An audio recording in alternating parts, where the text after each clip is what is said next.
Добро пожаловать в мой канал.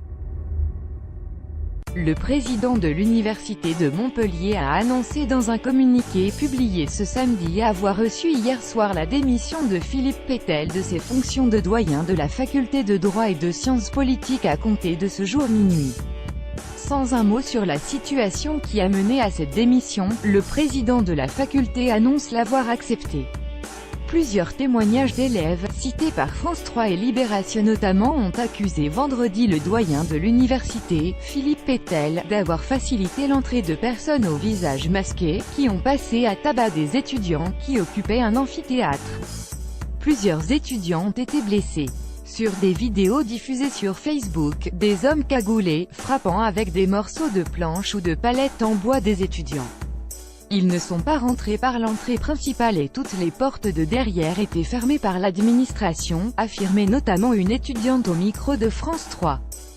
Philippe Pétel, très fier de ses étudiants chez naïf fait rentrer personne, s'est défendu Philippe Pétel, le doyen de la faculté de droit, interviewé un peu plus tard par France 3. Se disant très fier de ses étudiants, il ajoutait « Je ne demandais qu'à voir la police toute la journée au grand désespoir des gens autour de moi ». D'après lui, ce sont ces mêmes étudiants en droit qui ont procédé à l'évacuation violente de leurs camarades. Il y avait une bonne cinquantaine d'étudiants qui étaient là, ils ont voulu se défendre, je ne peux pas les en blâmer, a-t-il ajouté. Le président de l'Université de Montpellier a nommé un administrateur provisoire, l'actuel vice-président, afin d'assurer la continuité du service public et le fonctionnement de la faculté de droit et de sciences politiques dans des conditions normales. Les deux hommes vont rencontrer les agents de l'université pour leur faire part de la situation, précisait-il encore.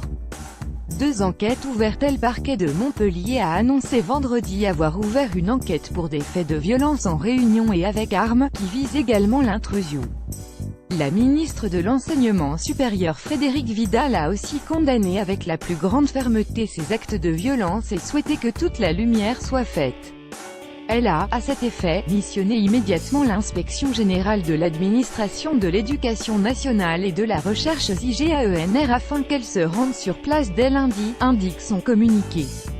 Leurs investigations dès lundi et à la demande de la ministre leur rapport final sera rendu public.